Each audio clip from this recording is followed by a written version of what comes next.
hope all of you are good, and today we will study the chapter number 2, experimental techniques in chemistry. The topic is chromatography. Bismillahirrahmanirrahim. Let's start the topic. And today we will discuss about chromatography. Chromatography जो है ये एक Greek word है, उससे इसे drive किया गया है, जिसे क्रोमेटोज बोलते हैं. क्रोमेटोज का मतलब होता है कलर राइटिंग, और ये डिस्ट्रीब्यूशन फिनोमिना जो हमने पीछे ही अपनी वीडियो में जो स्टडी किया था उसी की एप्लीकेशन है क्रोमेटोग्राफी. तो आपसे कोई एप्लीकेशन पूछ रहे डिस्ट्रीब्यूशन लॉ की या पार्टीशन लॉ की, तो आप क्रोमेटोग्राफी उसके एग्जाम्पल में लिख सकते हैं. अब क्रोमेटोग्राफी जो है हम किस लिए यूज़ करते हैं. अब कलर राइटिंग मैंने आपको यहाँ पे बताया कि ये ग्रीक वर्ड से ड्राइव किया गया है, जिसका मतलब है कलर राइटिंग. अब इसका मतलब ये नहीं कि हमने वो जो कलर्स मार्कर होती हैं या कलर जो है कलर्स हो गए, तो पोस्टर कलर्स हो गए, इनसे लिखने को हम क्रोमेटोग्राफी बोलते हैं. तो इट्स फॉर फन. ये हमारे पास क्रोमेटोग्राफी नहीं है, बल्कि हम क्या करते हैं, किसी भी मिक्सचर को सेपरेट आउट कर लेते हैं. इसमें कलर्स की बेस पे आइडेंटिफिकेशन की जाती है, तो इसलिए हम इसको क्रोमेटोग्राफी कहते हैं. आइए, मुझे पता है अभी आपको समझ नहीं आ रही होगी, अभी हम इसको चलते हैं स्टडी करते हैं कि क्या होता है ये.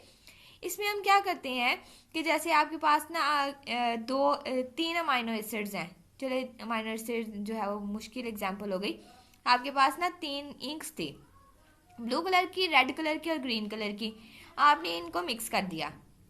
अब आप चाह रहे हैं कि आपके पास मिक्सचर में से ब्लू, रेड और ग्रीन सेपरेट हो जाए, तो हम इस टेक्निक को यूज़ करते हैं क्रोमेटोग्राफी को सेपरेट आउट करने के लिए. हाँ, तो अब बच्चे कह रहे होंगे हमने मिक्स ही क्यों किया. तो हमारे पास जो टेक्निक है, नेचुरली आपके पास प्लांट्स के अंदर बहुत सारे केमिकल्स पाए जाते हैं. अब वो सारे के सारे तो हमें रिक्वायर नहीं होते, उनमें से कोई एक रिक्वायर है, जैसे मेडिसिन बनानी है, हमने वो यूज़ करना है, तो हम उसको सेपरेट आउट कर लेंगे. तो ये इसकी प्रैक्टिकल इम्प्लीकेशन होती है. आई होप कि अब आपको मेन थीम क्रोमेटोग्राफी का समझ आ गया होगा. अब क्रोमेटोग्राफी में हम सिंपली सेपरेशन करते हैं मिक्सचर्स की. इसमें होता क्या है कि सोल्यूट जो है वो अपने आप को 2 फेजेस के दरमियान में डिस्ट्रीब्यूट कर लेता है, स्टेशनरी फेज में और मोबाइल फेज में. अब यहाँ पे क्वेश्चन पैदा होता है कि स्टेशनरी फेज और मोबाइल फेज क्या होता है. अब स्टेशनरी का मतलब क्या होता है कि जो चीज़ मूव नहीं कर रही, उसका मतलब यही होता है. और मोबाइल का मतलब वो होता है जो चीज़ मूव कर रही है. तो इसी तरह क्रोमेटोग्राफी में 2 चीज़ें यूज़ की जाती हैं, एक जो है वो मूव नहीं करती और एक जो है वो मूव करती है. अब देखें, जो स्टेशनरी है वो कौन कौन सी हो सकती है. सॉलिड या लिक्विड हो सकता है, जिसे आपने किसी थिन फिल्म के ऊपर सपोर्ट किया हो. जैसे आप देखें, जो हमारा आम यूजुअल पेपर होता है ना, जिसके आप ऊपर लिखते हो, वो वाला पेपर. अब वो जो पेपर है उसके अंदर वाटर प्रेजेंट होता है. अब आप जो लिखते हैं पेन के साथ, और वो जो इंक फैलती है वो किस वजह से फैलती है, क्योंकि उसमें वाटर होता है, वो इस वजह से फैलती है. तो यहाँ से आपको एक न्यू बात भी पता लगी होगी कि वो इंक जो है वो क्यों उधर फैल जाती है. वो पानी में पेपर में पानी था, उसकी वजह से ये फैल जाती है. तो अब वो जो वाटर जो है प्रेजेंट है पेपर के अंदर, उसको जो उसके मॉलिक्यूल जो है वो, तो हमारे पास ये जो लिक्विड मॉलिक्यूल होते हैं ये फिक्स हुए होते हैं, ये मूव नहीं कर सकते वहाँ से. तो इसलिए हम इसको स्टेशनरी फेज कंसीडर करते हैं. और जो चीज़ मूव कर रही है वो कौन कौन सी हो सकती है, गैस हो सकती है या लिक्विड हो सकती है. तो यहाँ से आपको थोड़ा सा स्टेशनरी फेज और मोबाइल फेज का कंसेप्ट क्लियर हो गया होगा. एग्जाम में ये बहुत क्वेश्चन आता है और स्टूडेंट बहुत मिस्टेक करते हैं, इस क्वेश्चन को बहुत गलत करते हैं, उन्हें आंसर लिखना नहीं आता, और ये 2 नंबर का मस्ट इस चैप्टर में से क्वेश्चन आना होता है.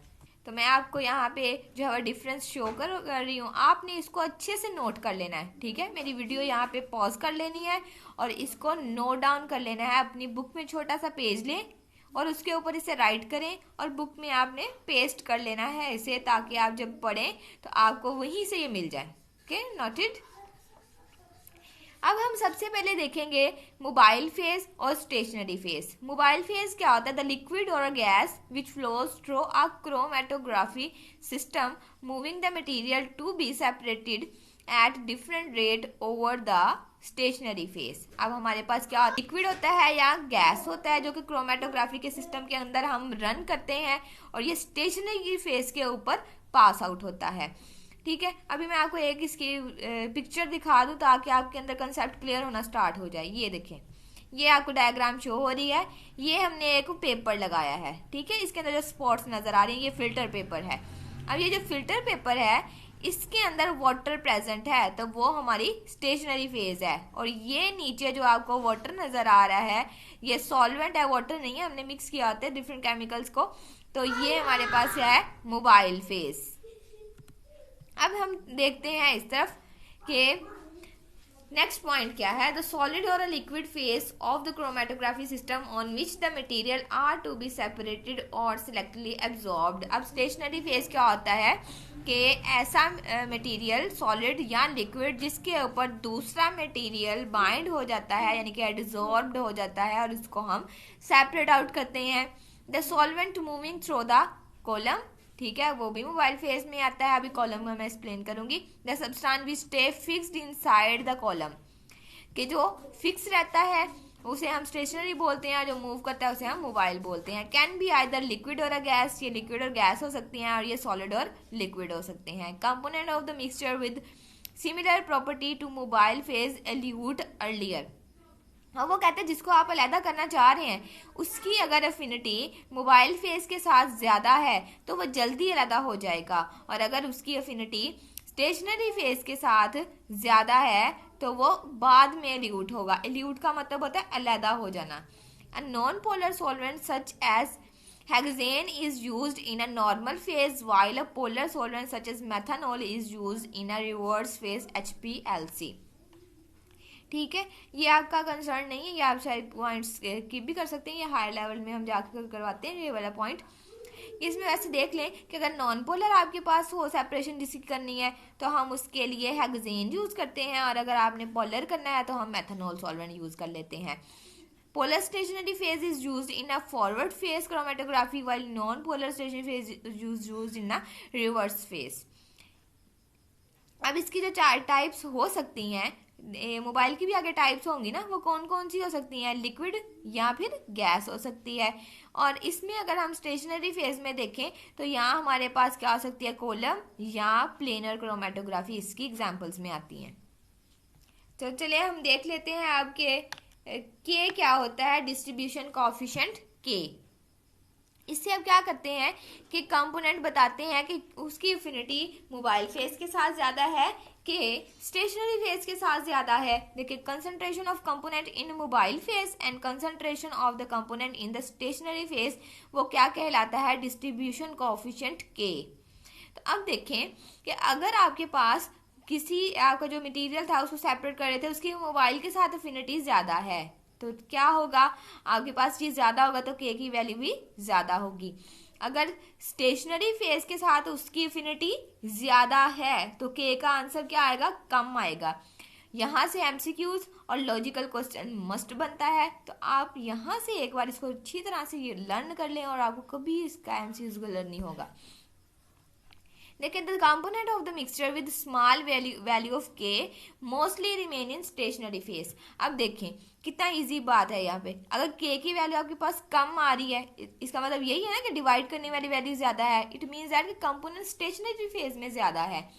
अगर के की वैल्यू ज्यादा आ रही है तो मतलब कंपोनेंट मूविंग फेज में है। ऊपर वाली चीज डायरेक्टली प्रोपोर्शनल होगी, नीचे वाली इनवर्सली प्रोपोर्शनल होगी। अब क्रोमेटोग्राफी की हमारे पास टाइप्स आ जाती हैं। स्टेशनरी फेज की बेस के ऊपर हमने इसको आगे फर्दर क्लासिफाई किया है। अब हमारे पास स्टेशनरी फेज सॉलिड भी हो सकती है और लिक्विड भी हो सकती है। अभी हमने ऊपर जो है वो स्टडी किया था कि ये हमारे पास दोनों हो सकते हैं। तो इसी बेस पे हमारे पास क्रोमेटोग्राफी की टाइप्स हैं। अगर स्टेशनरी फेज सॉलिड होगी, स्टेशनरी फेज सॉलिड होगी तो वो होगा एड्सॉर्प्शन क्रोमेटोग्राफी। ठीक है, in this type a substance leave the mobile phase to become adsorb on the surface of a solid phase। कि इसमें सब्सटेंस क्या करता है, मोबाइल फेस को छोड़ के क्या होता है, जो आपने सॉलिड लगाया होता है उसकी सरफेस के ऊपर एडजॉर्ब हो जाता है। ठीक है, इसकी आपने साथ में एग्जांपल भी लिखनी है। क्योंकि एग्जाम में क्वेश्चन आएगा और differentiate partition and adsorption chromatography. तो ये बहुत इंपॉर्टेंट क्वेश्चन है। तो मैं आपको जो है इसकी एग्जांपल बता देती हूँ। इसकी एग्जांपल में मोस्टली लिखते हैं कॉलम क्रोमेटोग्राफी या फिर थिन लेयर क्रोमेटोग्राफी, जिसे TLC भी बोलते हैं।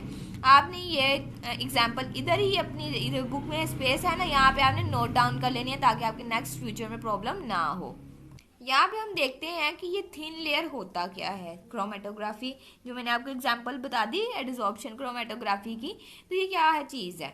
स्टेशनरी फेज क्या होगी, इसमें सॉलिड होगी। तो यहाँ पे देखें, ये आपको ग्लास प्लेट नजर आ रही है। छोटा सा ग्लास का एक प्लेट होती है, उसके ऊपर हम क्या ऐड करते हैं, स्लरी। ठीक है, न्यू वर्ड आपके लिए। ये क्या होता है कि आपने थिक सी ना पेस्ट सी बनाई हुई होती है। ये कैल्शियम कार्बोनेट होता है या और भी मटेरियल्स होते हैं जिसको हम यूज करते हैं। थिन से जो है ना आपने इसके ऊपर क्या करना है, स्प्रेड किया, थोड़ा सा डाला इसको। फिर देखें हम थर्ड स्टेप में स्प्रेड करेंगे। फोर्थ स्टेप में ना हम इसको रोलर होते हैं उसके ऊपर पूरा अच्छी तरह बिछा देते हैं। जैसे आपने अक्सर देखा होगा ना दीवारों के ऊपर पेंट करते हैं, तो इसी तरह हमने इसके ऊपर पेंट कर देना होता है। अब इसको ड्राई कर लेना है। जब ड्राई कर लेंगे तो ये सॉलिड फॉर्म में कन्वर्ट हो जाएगा। तो अब स्टेशनरी, ये आपकी क्या है, स्टेशनरी फेज है। तो अब ये स्टेशनरी फेज सॉलिड होगी। अब इसको आगे करना हो तो क्या करेंगे हम, इसी तरह का जैसे टैंक है ना, इसके अंदर वो जो है ना टैंक की जगह पे वहाँ इस टैंक में वो रख देंगे हम अपनी ग्लास स्लाइड, और नीचे हम अपना सॉल्वेंट डाल देंगे। तो सॉल्वेंट हमारा मोबाइल फेज होगा। तो इस तरह से हम इसका प्रोसेस कैरी आउट करेंगे। नेक्स्ट हमारे पास जो है वो क्रोमेटोग्राफी, वो है पार्टीशन क्रोमेटोग्राफी। अब पार्टीशन क्रोमेटोग्राफी ऐसी क्रोमेटोग्राफी जिसमें स्टेशनरी फेज लिक्विड हो। ठीक है, अब मैंने कहा स्टेशनरी फेज क्या है, लिक्विड है। In this type, the substance being separated are distributed throughout both the stationary and a mobile phase.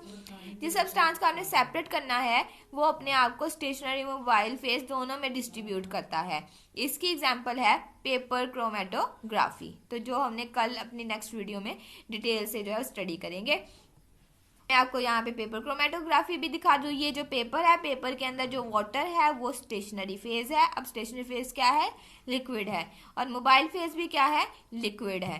तो ये आपके पास जो क्रोमेटोग्राफी है ये है आपके पास पार्टीशन क्रोमेटोग्राफी।